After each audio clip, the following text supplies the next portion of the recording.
우리는 하루하루를 살면서 수많은 관계 속에서 살아갑니다. 매일 얼굴을 마주치는 사람도 있고 또 자주 연락을 주고받는 사람도 있고 힘들 때, 어려울 때, 문제가 있을 때 가장 먼저 떠오르는 그런 사람들도 있습니다. 그런데 이 모든 관계를 모두 다 사귐의 관계다 이렇게 부를 수는 없습니다. 왜냐하면 그 관계에는 분명한 깊이의 차이가 있고 그 사귐의 차이가 있기 때문에 그렇습니다. 어떤 사람과는 같은 공간 안에 있어도 늘 어색합니다. 얼굴은 알지만 이름은 모릅니다. 인사도 없습니다. 쳐다보고도 그냥 대면합니다. 말은 섞지도 않습니다. 아니 설령 말을 섞는다고 해도 마음은 닿지 않습니다. 반면에 어떤 사람과는 굳이 많은 말을 하지 않아도 그냥 함께 있으면 편안합니다. 굳이 설명하지 않아도 이해가 되고 또 이해를 할 수 있습니다. 때로는 침묵마저도 부담이 되지 않습니다. 이런 사람과의 관계를 사귐이 있는 관계 그렇게 말할 수 있습니다. 그래서 예수님은 그런 관계를 예수님께서 그런 우리를 뭐라고 불렀냐면 친구다 이렇게 불렀습니다. 여러분 그래서 진짜 사귐이 있는 관계를 보면 필요할 때만 연락하지 않습니다. 무엇인가 얻기 위해서만 만나지도 않습니다. 그 사람 자체가 좋기 때문에 때로 수시로 연락을 하고 또 그냥 함께 있는 시간이 좋기 때문에 뭐 특별한 이유가 없는데도 그냥 함께 있는 거예요. 때로 늘 같이 하는 거죠. 여러분 한번 질문해 보겠습니다. 여러분은 하나님과 어떤 관계를 유지하고 있습니까? 하나님을 믿는다라고 고백은 하지만 혹시 하나님과의 관계가 여러분 뭔가 필요할 때 무슨 문제가 있을 때 그 필요를 채워줄 사람으로 혹은 그 문제를 해결해 줄 그런 대상으로 하나님과 관계하고 계십니까? 용건이 있어, 기도 제목이 있어, 어떤 문제가 있어. 그래서 그것 때문에 그 하나님과 로그인을 하고 하나님과 소통하고 하나님과 교제하고 있습니까? 만약에 여러분이 그렇다라고 그러면 그것은 하나님과 사귐이 아니라 그냥 하나님에게 어떤 용건, 용무가 있는 그런 관계입니다. 자, 오늘 우리가 함께 나눌 말씀의 제목이 하나님과 사귐이라고 그랬습니다. 이것은 우리가 하나님을 얼마나 아는가 이것을 묻는 질문이 아니라 하나님과 얼마나 함께하고 있는가라고 하는 그런 질문입니다. 요한일서가 기록된 그 당시에 그 교회는 예수 그리스도를 알고 있다라고 하는 그런 사람들, 예수님을 안다라고 하는 그렇게 말하는 사람들이 많았습니다. 그러나 정작 그 많은 말을 하는 사람들 가운데 그 예수님과 그 하나님과 진정한 사귐을 가지고 있었느냐 그러면은 그렇지는 않았습니다. 예수님은 단지 그냥 개념이 되었고 신앙은 지식 경쟁이 되었고 하나님과의 사귐은 사라지고 때로 하나님을 안다라고 하는 그 알량한 지식을 가지고 사람을 판단합니다. 정죄합니다. 구분하는 일에 그것을 도구로 사용했을 뿐입니다. 그래서 그때에 이 요한 사도가 신앙의 본질이 무엇인지를 다시 한번 분명하게 일깨워 주고 있는 거죠. 오늘 이 말씀을 통해서 우리가 하나님을 안다, 하나님을 믿는다, 하나님과 사귀고 있다, 우리가 정말 그렇게 말할 수 있는 우리가 하나님을 고백하고 혹은 우리가 하나님과 사귀고 있다라고 그렇게 정말로 말할 수 있는가? 우리 한번 이 말씀을 통해 다시 한번 우리를 돌아볼 수 있는 그런 시간이 될 수 있기를 원합니다. 그래서 사도 요한은 신앙의 본질이 무엇인지를 다시 한번 분명하게 말합니다. 오늘 보면 3절 이렇게 말합니다. 우리가 보고 들은 바를 너희에게 전함은 너희로 우리와 사귐이 있게 하려 함이니 우리의 사귐은 아버지와 그의 아들 예수 그리스도와 더불어 누림이라. 그러니까 신앙의 목표, 신앙의 목적, 무엇을 더 많이 아는 것이 아니라 하나님과 사귐이라고 그랬어요. 그 사귐 안에 거하는 것이라고 말하고 있습니다. 그래서 이 하나님과 사귐이 무엇인지, 왜 우리가 기도해야 되는데, 그 기도가 사귐의 자리를 우리를 인도하고 사귐의 자리에 머물게 하는지 같이 한번 생각해 보려고 그럽니다. 첫 번째로 보면 사귐은 관념이 아니라 하나님이 먼저 우리를 찾아오셔서 우리를 만나 주심으로부터 시작이 됩니다. 우리는 보통 하나님과의 사귐을 내가 더 많이 이해하면 하나님과 더 가까워질 수 있다. 내가 더 열심히 믿으면 더 깊은 사귐에 들어갈 수 있다. 이렇게 생각을 하고 이렇게 말을 합니다. 근데 이 말은 절반은 맞고 절반은 잘못되었습니다. 실제로 말씀에 우리가 더 머물수록 혹은 기도의 자리에 더 자주 그 기도의 자리에 머물고 기도의 시간을 갖고 기도의 자리를 지킬수록 죄를 멀리하고 순종의 삶을 살수록 하나님과의 교제가 깊어지는 것은 분명한 사실입니다. 성경도 이것을 부정하지는 않습니다. 요한복음 15장 7절 말씀 보면 너희가 내 안에 거하고 내 말이 너희 안에 거하면 무엇이든지 원하는 대로 구하라. 그리하면 이루리라. 그러니까 열심히 믿으면 더 깊어진다. 이 말은 경험적으로 맞는 말입니다. 그러면 왜 내가 더 열심히 믿으면 하나님과 깊은 사귐에 들어갈 수 있다라고 하는 말, 이 말이 절반만 맞고 절반이 안 맞느냐? 이런 문제는 이 말이 쉽게 이렇게 바뀝니다. 내가 더 열심히 믿어서, 내가 더 자격을 갖추어서, 내가 더 노력을 해서, 그래서 하나님이 나를 가까이 할 수 있는 거야. 가까이 하시는 거야. 내가 노력했기 때문에, 내가 애를 썼기 때문에, 내가 시간을 투자했기 때문에, 내가 내 에너지를 쏟았기 때문에, 그래서 하나님께서 나와 가까이 하시는 거야. 이렇게 생각하고 또 이렇게 믿습니다. 여러분, 이러는 순간에 사귐이라고 하는 것, 그 하나님과의 사귐이라고 하는 것이 은혜가 아니라 그 은혜로 사귐의 관계가 되어졌던 그 관계가 나라고 하는 주체가 내가 더 주체가 됩니다. 그래서 내가 결국 뭐냐면 내 힘으로 하나님하고 가까이 할 수도 있고 안 할 수도 있고 내가 주체가 된다는 거예요. 근데 성경은 우리를 결코 그렇게 주체로 세우지 않았습니다. 하나님이 주체십니다. 우리가 하나님을 만나려고 그래도 하나님께서 만나 주시지 않으면 못 만나는 거예요. 그러니까 하나님께서 우리를 만나 주시는 거죠. 근데 놀라운 사실은 하나님께서 우리를 만나 주시기 위해서 쉽게 얘기하면 저 하늘 보좌에 계셔야 되는 하나님이신 예수 그리스도가 이 땅에 인간의 몸을 입고 우리를 만나시기 위해서 그분이 하늘에서 내려오신 거죠. 우리가 그분을 만나기 위해서 하늘로 올라가는 것이 아니라 그분은 이미 우리를 만나시기 위해서 하늘에서 내려오신 거예요. 그래서 그 이름이 뭐예요? 임마누엘이 우리와 함께 하세요. 그래서 주체가 아니 사실 우리가 노력을 해야 돼요. 그래야 하나님을 만날 수 있는 것도 있어요. 그런데 그 말이 꼭 맞는 게 아니라니. 하나님이 우리를 만나주기 위해서 이미 우리 곁에 임마누엘로 함께 하시는 거예요. 그것을 요한일서 4장 10절 말씀은 이렇게 말합니다. 사랑은 여기 있으니 우리가 하나님을 사랑한 것이 아니요 하나님이 우리를 사랑하사 우리의 죄를 속량하기 위해서 화목제물로 그 아들을 보내주셨습니다. 화목제물로 예수님께서 우리를 사랑하시기 위해서 하나님이 그 예수님을 아들이신 예수님을 우리에게 보내주셨다. 성육신하신 거죠. 인카네이션 한 거죠.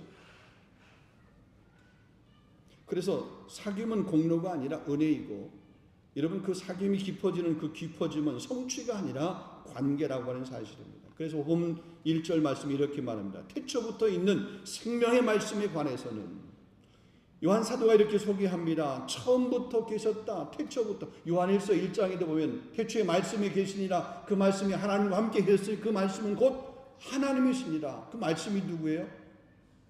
예수 그리스도를 얘기하는 거죠.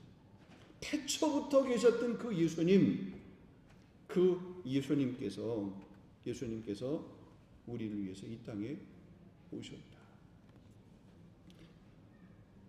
2절 말씀이 이렇게 말하면 이 생명이 나타난 바 된지라 이 영원한 생명을 우리가 보았고 증언하여 너희에게 전하노니 이는 아버지와 함께 계시다가 우리에게 나타나신 바이시니라. 이 중요한 단어가 나타나신 바 되었다라는 거죠. 성육신하셨다. 이런 성경에 보면 우리가 왜 기도해야 되는지에 대해서 성경 곳곳에서 말씀하고 있습니다. 기도가 왜 중요한지에 대해서 성경은 우리에게 분명하게 말씀합니다. 기도는 하나님을 만나는 통로라고 우리가 보통 그렇게 얘기하잖아요.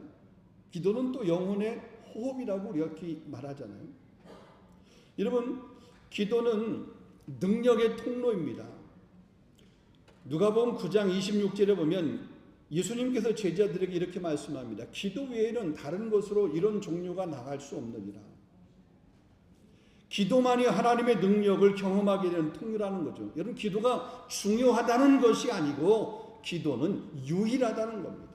하나님의 능력을 체험할 수 있는, 하나님의 능력을 경험할 수 있는 유일함이 바로 뭐예요? 기도라는 거죠. 그 다음에 기도는 우리같이 평범한 사람을 특별한 사람으로 만듭니다. 성경을 읽다 보면 성경에 그 많은 인물들이 있습니다. 대단한 인물들이잖아요. 근데 그 성경의 그 인물들은 때로는 슈퍼맨 같고 우리랑 뭔가 엄청나게 다른 사람인 것 같습니다. 그런데 야고보 사도가 이렇게 말합니다. 야고보서 5장 17절 18절 말씀 보면 그 유명한 엘리야에 관해서 이렇게 말씀합니다. 엘리야는 우리와 성정이 같은 사람이로되 그가 비가 오지 않기를 간절히 기도한 적 3년 6개월 동안 땅에 비가 오지 아니하고 다시 기도하니 하늘이 비를 주고 땅이 열매를 맺었느니라. 엘리야 우리와 똑같은 사람이래. 우리하고 별반 다름이 없는 사람이래.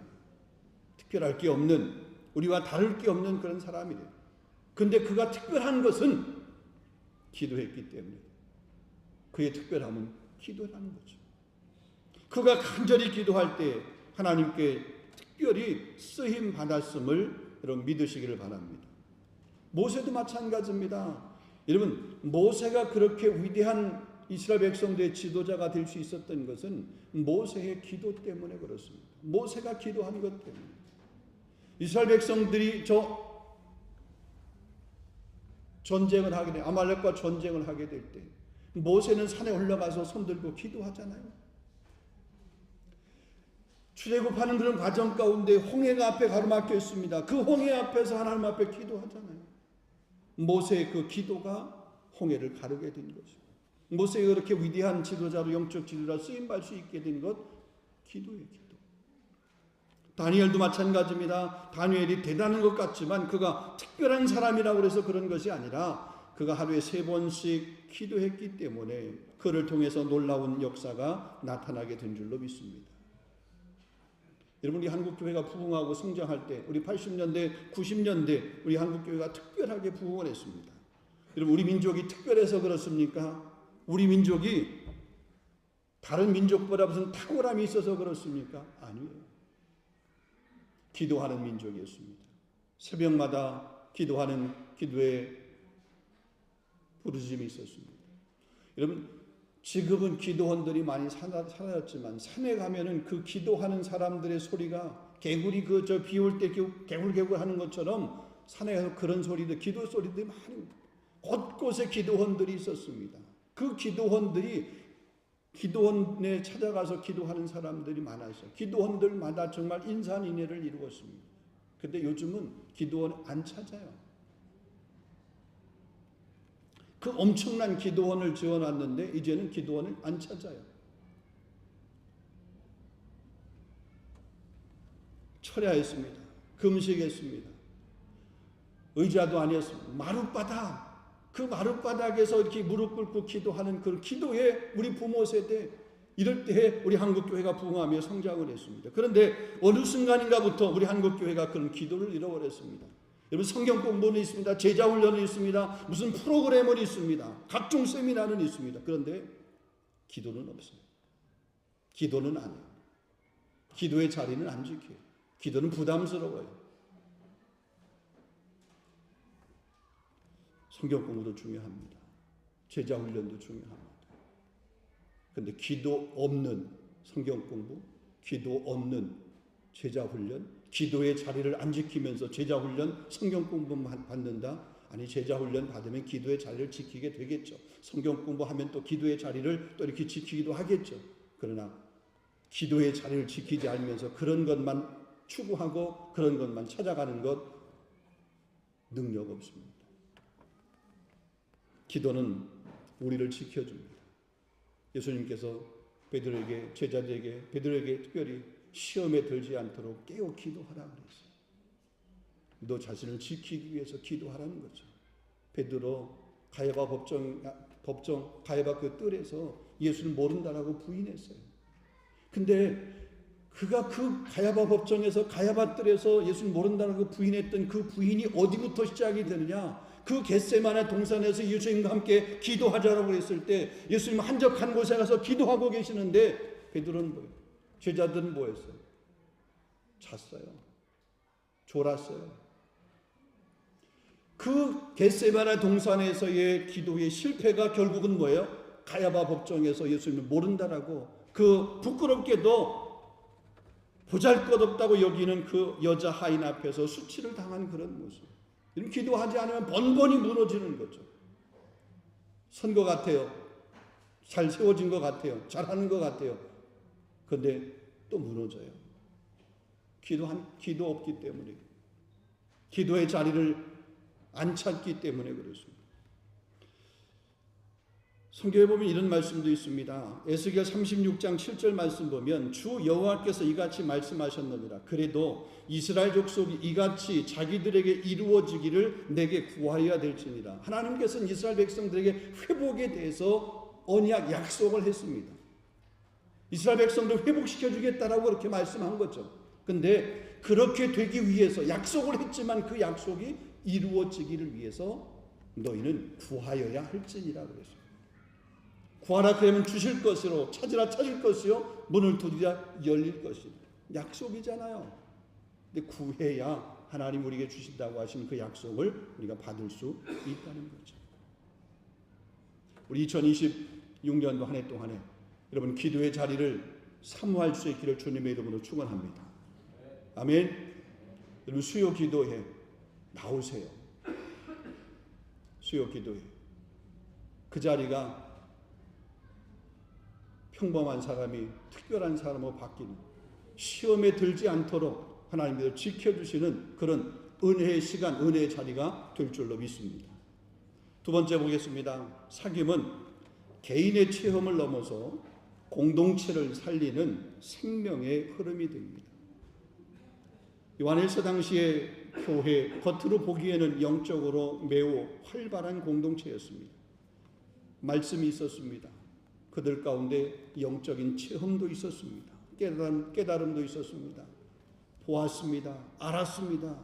문제는 그 체험과 깨달음이 공동체 식구들과 사귐으로 이어지지 않아요. 그냥 나 혼자 자기만 깨닫고 자기만 체험하고 체험한 것이 다른 사람들에게 영향을 미치지를 못한 거죠. 영적인 체험이 공동체를 세우는 은혜가 아니라 그냥 사람들 앞에, 공동체 앞에 우월감을 나타내는 그런 기준으로 사용되는 것입니다. 내가 경험한 것이 그리스도보다 더 중심이 되었습니다. 그것으로 다른 사람을 판단합니다. 그것으로 정죄합니다. 그것 가지고 서로 비교합니다. 은사를 받아서 은사를 가지고 공동체를 섬기고 교회를 유익하게 해야 되는데 그 은사를 오용합니다. 때론 은사를 남용합니다. 신앙이 깊어진 것처럼 보이지만 그것이 공동체, 교회 공동체를 세우는 모습이 아니라 오히려 무너뜨리는 도구로 사용된 것이죠. 하나님과의 사귐을 말하면서 형제를 미워합니다. 빛 가운데 있다라고 그렇게 말하면서 공동체를 떠납니다. 진리를 안다라고 말하면서 사랑을 잃어버린 그런 상태가 되었습니다. 그래서 요한 사도가 말합니다. 3절에 보게 되면 우리가 보고 들은 바를 너희에게 전함은 너희로 우리와 사귐이 있게 하려 함이라. 동일한 말씀이 요한일서 4장 20절 말씀에 보면 보는 바 그 형제를 사랑하지 아니하는 자는 보지 못하는 바 하나님을 사랑할 수 없느니라. 여러분, 하나님과의 사귐은 개인 플레이가 아닙니다. 교회는 개인 플레이하는 그런 장소가 아닙니다. 교회는 하나된 공동체, 예수 그리스도가 머리가 되시고 우리는 그 안에서 지체가 되어서 한 몸을 이루어서 유기적으로 연합하고 움직이는 공동체, 그게 바로 교회 공동체, 그게 바로 하나님과 사귐이 있는 교회의 건강한 모습입니다. 반드시 사귐은 성도들과 사귐으로, 성도들과 좋은 교제로, 영향으로 그렇게 확장되어야 됩니다. 공동체 안에는 나누어져야 되고 확장되어야 되는 거죠. 성경은 일관되게 이것을 증언합니다. 하나님은 언제나 이런 사귐 안에 있는 공동체를 통해서 일하십니다. 오순절 성령 강림의 사건도 역시 마찬가지입니다. 흩어져 있는 개인, 그 개인을 통해서가 아니라 함께 모여서 기도하던 그 공동체 위에 성령이 임했던 모습을 보게 됩니다. 초대교회 역시 마찬가지입니다. 사도들의 가르침과 교제와 기도, 여기 기도는 그들이 모여서 기도하는 기도입니다. 개인 기도가 아닙니다. 교제하면서 서로 모여서 기도하는 그 기도 가운데 초대교회, 부흥 초대교회의 그 성장의 역사가 써졌던 모습을 보게 됩니다. 사귐이 살아있는 그리스도 안에 서로 연결된 그 공동체는 반드시 분명하게 열매를 맺게 되어 있습니다. 우리 교회가 그런 교회가 될 수 있기를 주님의 이름으로 축원합니다. 마지막 세 번째입니다. 사귐의 완성은 하나님 안에 거하는 삶입니다. 여기 본문에 보면 아버지 안에, 그리고 예수 그리스도 안에. 자, 3절 하반절에 보게 되면 우리의 사귐은 아버지와 그의 아들 예수 그리스도와 더불어 누림이라 그랬어요. 여러분, 우리 신앙의 목표, 우리 신앙의 목적이 문제 해결이 되는 것. 내가 건강치 못하기 때문에 내가 신앙생활하는 것이 어떻게 하면 이 병을 고칠 수 있을까? 그것이 내 신앙생활의 목적이에요. 내 삶이 너무 힘들고 어려워. 그래서 힘들고 어려운 이 문제를 어떻게 해결을 받을 수 있을까? 그래서 신앙생활의 목적이 문제 해결이 목적이야. 내 삶이 궁핍해. 그래서 나도 어떻게 하면 한번 출세해 볼까? 나도 어떻게 하면 부자가 돼 볼까? 나도 어떻게 하면 권력을 좀 잡아볼까? 이것이 신앙의 목적? 여러분, 이것이 신앙의 목적? 결코 아닙니다. 능력을 체험하겠다. 그 능력 체험하는 것, 그 자체가 신앙의 목적이 결코 아니에요. 내가 사역을 잘 해보겠다. 여러분, 그게 신앙의 목적이 결코 아닙니다. 여러분, 신앙의 목적, 신앙의 목표는 하나님 안에 거하는 것. 이미 임마누엘로 우리 곁에 와 계신 그 하나님 안에 내가 온전히 거하는 것, 이게 신앙의 목표, 신앙의 목적이에요. 하나님 안에 거할 때에 하나님께서 능력도 주시고, 우리가 하나님 안에 정말로 온전하게 거할 때 하나님께서 우리 삶에 지고 있는 그 무거운 짐들도 가볍게 벗게 해주시는 거죠. 때로 육체의 질병까지도 우리가 하나님 안에 온전히 거할 때 그게 이루어지는 거죠. 우리 삶에 어떤 막힘이 있을 때 그 막힘이 뚫림으로 되는 것도 우리가 온전히 하나님 앞에 거할 때라는 거죠. 예수님께 요한복음 15장 이렇게 말씀했습니다. 내가 아버지의 사랑 안에 거한 것 같이 너희도 내 사랑 안에 거하라. 여러분, 이 거하라라고 하는 말, 헬라어 원어의 의미로 보면 계속 단회적이지 않아요. 계속해서 머무는 것을 얘기해요. 떠나지 않고 그대로 남아있는 것을 얘기합니다. 예수님이 아버지의 사랑 안에 거한 방식과 동일하게 우리가 예수님의 사랑 안에 거하기를 원하시는 거죠. 여러분, 이것이 복음의 깊이예요. 자, 예수님을 보면 이미 그분은 하나님이잖아요. 근데 그 하나님이신 그 하나님과 동등됨을 취한 그런 자리에서 내려오셔서 여전히 그럼에도 불구하고 하나님이신 그분은 하나님 안에 거하기를 그분은 여전히 힘쓴 거예요. 또 하나님이신 그분이 하나님 안에 거하시기 위해서 그분이 하신 일이 있어요. 뭐예요? 기도하셨어요. 하나님이신 예수 그리스도 그분도 하나님과 거하기 위해서 기도의 시간, 기도의 삶을 포기하지 않으셨어요.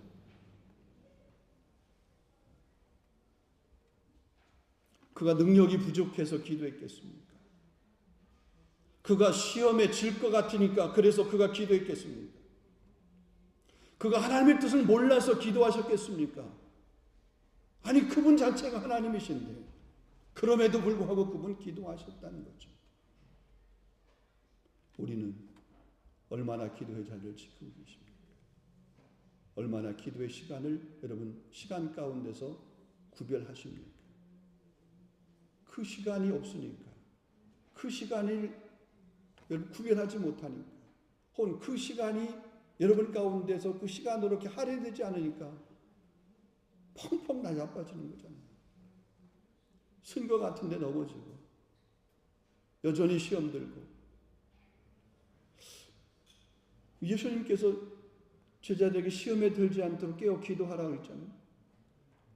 성도들 가운데 혹 여러분 가운데 시험 든 사람이 있으면 예수님 말씀을 비유해 보면 기도하지 않았기 때문에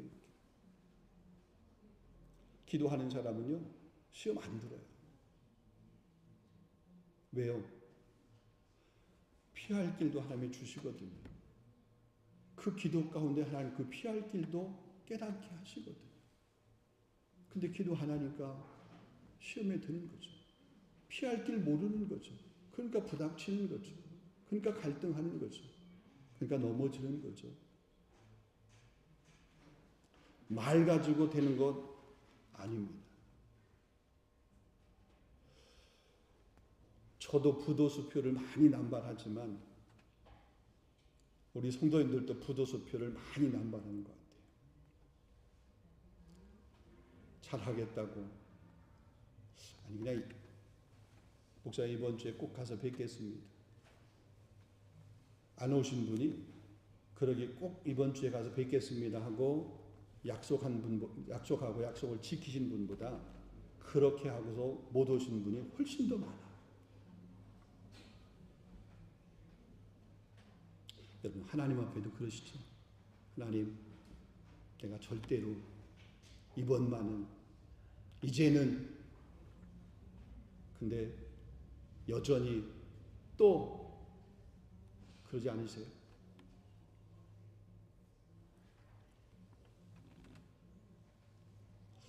하나님은 자기와 사귐 있는 자를 통해서 일하십니다. 아멘. 여러분 올 한 해 동안 하나님 앞에 귀하게 쓰임 받으실 수 있기를 주님의 이름으로 축원합니다. 그러기 위해서 하나님과 사귐의 시간을 가지십시오. 그 사귐은 기도입니다. 아니 다른 것도 있지만 예배 역시 마찬가지지만 좀 기도입니다. 예배당에 와서 기도하는 것들이 어렵다라고 그러면 여러분의 가정에서도 여러분의 기도의 골방을 만드십시오. 여러분의 하루의 시간을 구별하는 것도 힘들다라고 그러면 그 시간 가운데 때로는 움직이면서라도 하나님하고 소통하며 소통하십시오. 다른 그 어떤 시간보다 그 기도의 시간을 우리 2026년 한 해 동안에 더 많이 구별할 수 있기를 주님의 이름으로 축원합니다. 그럴 때 한 해 동안 하나님과 더 깊은 사귐이 분명히 있게 되고, 아니 그 하나님과 깊은 사귐을 더 사모하며 기도의 자리를 날마다 나아가게 될 때에 하나님께서 우리의 삶을 더욱더 특별하고 우리를 탁월한 하나님의 사람을 그렇게 세워주실 줄로 믿습니다. 기도하겠습니다. 거룩하신 아버지 하나님 감사합니다. 오늘 우리의 귀한 말씀을 통해서 다시 한번 하나님과의 사귐에 관해서 말씀을 듣게 하시니 감사합니다. 하나님, 우리가 말로만 하나님과 사귐이 있다라고 그렇게 고백하면서 실상의 삶 가운데는 그 사귐의 표현, 사귐의 그 증표들을 우리가 잃어버리고 살았다면 이제 정말 그 사귐의 증표, 사귐의 그 표시, 사귐의 시간을 우리가 구별할 수 있도록 인도하여 주셔서 하나님과 깊은 사귐에 있는 그 관계를 통해서 하나님 일하신다라고 그랬사오니 하나님 올 한 해 동안에 우리 한 사람 한 사람 귀하게 쓰임받을 수 있도록, 아니 우리 교회가 그렇게 특별하게 쓰임받을 수 있도록 인도하여 주시옵소서. 하나님 우리 공동체 안에 기도하는 그룹들이, 기도의 그 모습들이, 기도의 그 무릎들이 더 많아질 수 있도록 인도하여 주시옵소서. 모이기를 피하는 어떤 사람들의 습관과 같이 하지 않게 해주시옵소서. 마지막에 가까울수록 모이기를 힘쓰라고 말씀하신 하나님의 귀한 약속의 말씀을 붙들고 또 하나님께서 우리에게 언약해 주신 그 기도를 통해서 약속하신 그 약속의 말씀, 그 말씀을 우리가 얻기까지 기도의 자리를 지키며 사모할 수 있는 우리 모두가 다 되게 하여 주시옵소서. 예수 그리스도 이름으로 감사하며 기도하옵나이다. 아멘.